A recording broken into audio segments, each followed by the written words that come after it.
Process রাইটিংয়ে আমাদের বিভিন্ন রকমের প্রোডাক্টস অথবা বিভিন্ন রকমের জিনিসগুলোকে কিভাবে বানাতে হয়, কিভাবে বানানো হয় সেটা সম্বন্ধে লিখতে হয়।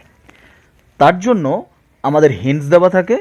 অ্যাকর্ডিং টু সেই হেন্স আমাদের কিন্তু সেই পার্টিকুলার আইটেমটা কিভাবে বানানো হয়, সেটা আমাদের বাড়িতেও কিভাবে বানানো হয় বা আমাদের কারখানায় বা আমাদের ইন্ডাস্ট্রিয়াল সেক্টরে কিভাবে বানানো হয় সেটা সম্বন্ধে লিখতে হয়।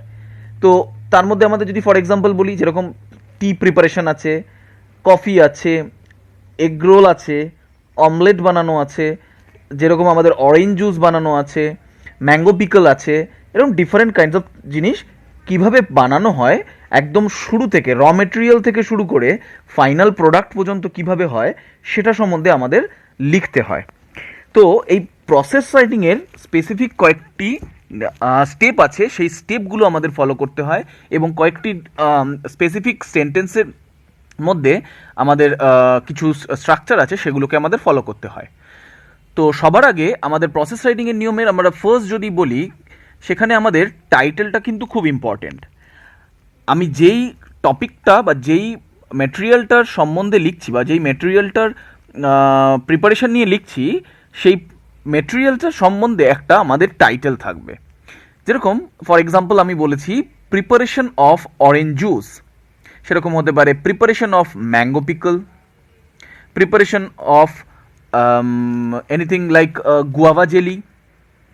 আবার এরকম হতে পারে প্রসেসিং অফ টি বা প্রসেসিং অফ অমলেট বা মেকিং অফ অমলেট। এরকম হেডিংগুলো বা টাইটেলগুলো থাকবে। এবার যে প্রসেসিং রাইটিংটা যখন লিখছি, সেটার শুরুটা কিভাবে করব, আমাদের নাম্বার 2 পয়েন্টে যেরকমভাবে বলেছি, start with an introduction. Start with an introduction মানে আমাকে যেই পার্টিকুলার জিনিসটার প্রিপারেশন বা প্রসেসিং লিখতে হচ্ছে, সেই পার্টিকুলার জিনিস সম্বন্ধে একটা ইন্ট্রোডাকশন দেব, ইন্ট্রোডিউস করব সেই প্রোডাক্টটি কিসের জন্য ব্যবহার হয়। লাইক আমরা যদি লিখি যে অরেঞ্জ জুসের সম্বন্ধে প্রিপারেশান, তখন আমাদের শুরুটা করতে হবে যে orange juice is a healthy drink, it is liked by all, এরমভাবে শুরু করতে হবে। আবার যদি আমরা লিখি যে টি প্রিপারেশন অফ টি, তখন এরকমভাবে লিখতে হবে tea is a refreshing drink, everyone likes to drink tea in the morning and evening. তো এরকমভাবে আমাদের ইন্ট্রোডাকশন দিতে হবে, ইন্ট্রোডিউস করতে হবে যেই প্রোডাক্টটি সম্বন্ধে আমাকে প্রসেসিং রাইটিং লিখতে দেওয়া হয়েছে। তো সেই ইন্ট্রোডিউস করার পর তারপরে শুরু করতে হবে যে সেই প্রসেসটি কিভাবে বানানো হচ্ছে, সেই পার্টিকুলার জিনিসটা কিভাবে বানানো হচ্ছে।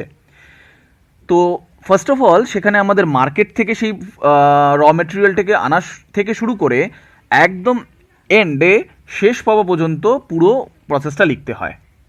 তাহলে আরেকটা থার্ড পয়েন্টে আমরা দিয়েছি ইউজ অফ প্যাসিভ ভয়েস। এটা মাথায় রাখবে সবসময় কিন্তু কিভাবে কি করা হচ্ছে, পরপর যে স্টেপগুলো আমরা বলি, সেই স্টেপগুলোতে কিন্তু আমরা প্যাসিভ ভয়েস ইউজ করব। প্যাসিভ ভয়েস যারা জানো না তাদের ক্ষেত্রে বলে রাখি যে প্যাসিভ ভয়েসের ক্ষেত্রে আমরা যে ডুয়ার, যে অ্যাকচুয়ালি কাজ করে, সে সাবজেক্টে থাকে না, যেই কাজটি করা হয় সেটা সাবজেক্টে থাকে। তাহলে প্রথমে সাবজেক্টটি ব্যবহার করা হয়ে গেলে সাবজেক্ট অনুযায়ী ইজ অথবা আর লিখব। এখানে অ্যাম কেন দিনি, কারণ সাবজেক্টে কখনো ফার্স্ট পার্সন থাকবে না এই প্রসেস রাইটিংয়ের ক্ষেত্রে, যেহেতু আই বা মি দিয়ে থাকবে না বা উই দিয়ে থাকবে না। তো এখানে আমরা অ্যামটাকে তো ব্যবহার করতে পারবোই না, এখানে থার্ড পার্সন সিঙ্গুলার অথবা প্লুরালই থাকবে সাবজেক্টে, তখন সেই জন্য আমরা ইজ অথবা আর ব্যবহার করব। তার মানে যেই বস্তুটির সম্বন্ধে বোঝাবো বা যেই কাজটির সম্বন্ধে বোঝাবো, সেখানে আমাদের প্রথমত সাবজেক্টটা বসাতে হবে এবং তারপরে আমাদের যে জিনিসটা করতে হবে সেটা হচ্ছে গিয়ে আমাদের প্যাসিভ ভয়েসের জন্য অ্যাম ইজ আর জায়গায় ইজ অথবা আরটাকে ব্যবহার করতে হবে এবং তারপরে হচ্ছে গিয়ে যেটা করতে হবে সেটা হচ্ছে গিয়ে past participle form of primary verb, সেটাকে বসাতে হবে। এটা হচ্ছে গিয়ে প্যাসিভ ভয়েস। প্রত্যেকটি ক্ষেত্রেই আমরা কিন্তু প্যাসিভ ভয়েসের ব্যবহার করব। এরপরে যেটা আসছে আমাদের linkers, different types of linkers ব্যবহার করা। ডিফারেন্ট টাইপস অফ লিঙ্কার্স মানে লিঙ্কার বলতে বোঝায় যারা লিঙ্ক করে, যারা একটা সেন্টেন্সকে আরেকটা সেন্টেন্সের সাথে লিঙ্ক করে। তাহলে একটা সেন্টেন্সের সাথে আরেকটা সেন্টেন্সের যখন লিঙ্ক করবে সেখানে এই লিঙ্কার্সগুলো ব্যবহার হয়। যেরকম শুরুতে আমরা বলতে পারি অ্যাট ফার্স্ট, আমরা যদি টি মেকিংটা দিয়ে বলি at first a cup of water is taken. তাহলে এই অ্যাট ফার্স্ট দিয়ে শুরু করতে হবে যে প্রথমে এটা নেওয়া হলো। তারপরে যে সেন্টেন্সগুলোকে লিখবো পরপর এগুলো লিঙ্ক করতে থাকবো, যেরকম দেন দেন সাম সুগার বা 1 টিস্পুন বা 1 table spoon sugar is taken. তাহলে এরকমভাবে ব্যবহার করতে হবে। তারপরে দেনের পরে নেক্সট আছে, আফটার দ্যাট আছে, একদম ফাইনালি আর অ্যাট লাস্টটা হচ্ছে একদম শেষ ক্ষেত্রে ইউজ করি। এরপর যেটা মাথায় রাখতে হবে সেটা হচ্ছে কি আমাদের স্টেপগুলো যেন পরপর থাকে। যেরকম আমার যেই প্রোডাক্টটির প্রসেস সম্বন্ধে লিখছি তা সেটি বানানোর যে প্রসেসটা আছে সেটা যেন পরপর ঠিকঠাক মেনটেন হয়। Like a cup of water is taken, then it is boiled, then some tea is poured into it, then it is boiled for 5 minutes. After that it is put into a cup, then some sugar or sugar cubes are taken and stirred it with a spoon. তাহলে এই যে পরপর প্রসেসগুলো এইগুলো যেন পরপর step by step থাকে সেটাও কিন্তু আমার মাথায় রাখতে হবে। এরপর আমরা যেটা 6 নাম্বার বলছি যেটা হচ্ছে এন্ড ওয়েল, তার মানে শেষটাকে সুন্দর করে করব। মানে আমরা যেই প্রোডাক্টটির সম্বন্ধে বলছি বা যেটার প্রসেস সম্বন্ধে বলছি সেই প্রসেসটা একদম ফাইনালি যখন রেডি হলো সেটা শেষ পর্যন্ত কি করা হলো এটাকে কিন্তু আমরা ঠিকঠাক চেষ্টা করতে হবে। যেরকম আমরা যদি জেনারেলি টি বা অমলেট, কফি এই ধরনের প্রোডাক্টগুলো প্রসেসিং বানাই সেই ক্ষেত্রে বলতে হয় শেষটা সাধারণত যে now it is ready to serve, অথবা now the tea or omelette is served to the guest. ঠিক আছে, এরকমভাবে আমরা বলতে পারি। এবার চায়ের ক্ষেত্রে বলতে পারি now the tea is served to the guest with biscuits. আবার অমলেটের ক্ষেত্রে বলতে পারি now the tea is served to the guest with some sauce. এবার আমরা একটা প্রসেস রাইটিংয়ের এক্সাম্পলস দেখে নিই। এখানে আমাদের প্রিপারেশন অফ অরেঞ্জ জুসের এক্সাম্পলস রয়েছে। তাহলে ফার্স্টে আমরা দেখছি একটা টাইটেল রয়েছে প্রিপারেশন অফ অরেঞ্জ জুস বলে। ঠিক ইন্ট্রোডাকশনটা কিরমভাবে করছে, orange juice is really a very nutritious and refreshing healthy drink. তাহলে অরেঞ্জ জুস বানানোর প্রসেস লিখছি কিন্তু সেখানে কিন্তু আমাকে অরেঞ্জ জুসের প্রিপারেশনের একটা ইন্ট্রোডাকশন দেওয়া হয়েছে, সেটি কী হিসাবে ইউজ হয় বা সেটা কতটা পপুলার সেই হিসাবে।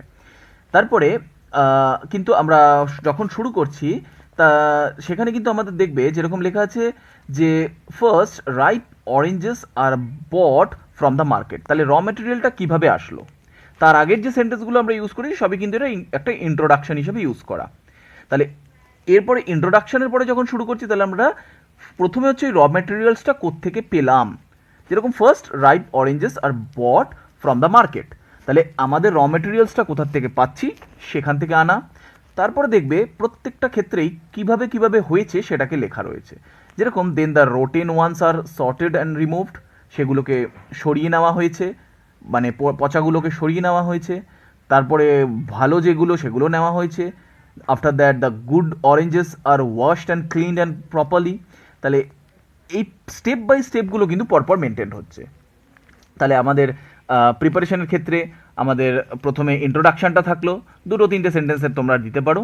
নেক্সট তারপরে শুরুটা কিন্তু করতে হবে র মেটেরিয়ালসটা কোথার থেকে আসলো বা আমরা যে প্রোডাক্টসটা সম্বন্ধে লিখছি সেই প্রোডাক্টসটা বানাতে কী কী দরকার সেটার সম্বন্ধে শুরু করলাম।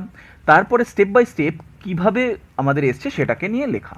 তাহলে এই অরেঞ্জ জুসের যে এক্সাম্পলটা আমরা দিয়েছি মেকিংয়ের, তাহলে এটা যদি আমরা একটু ফলো করো সেখানে আমাদের প্রসেস রাইটিং লেখার যে পদ্ধতিগুলো আমরা সম্বন্ধে আমরা আলোচনা করেছি সেটি কিন্তু বুঝতে পারবে।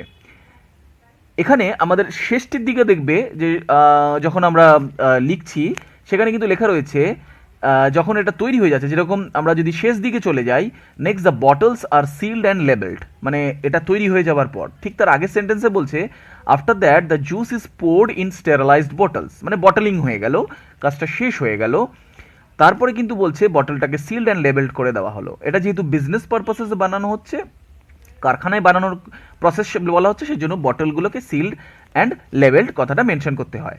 তারপরে কি বলছে, then the bottles are put into boxes, তারপরে সেই বক্সেস এর মধ্যে প্যাকিং করা হয়।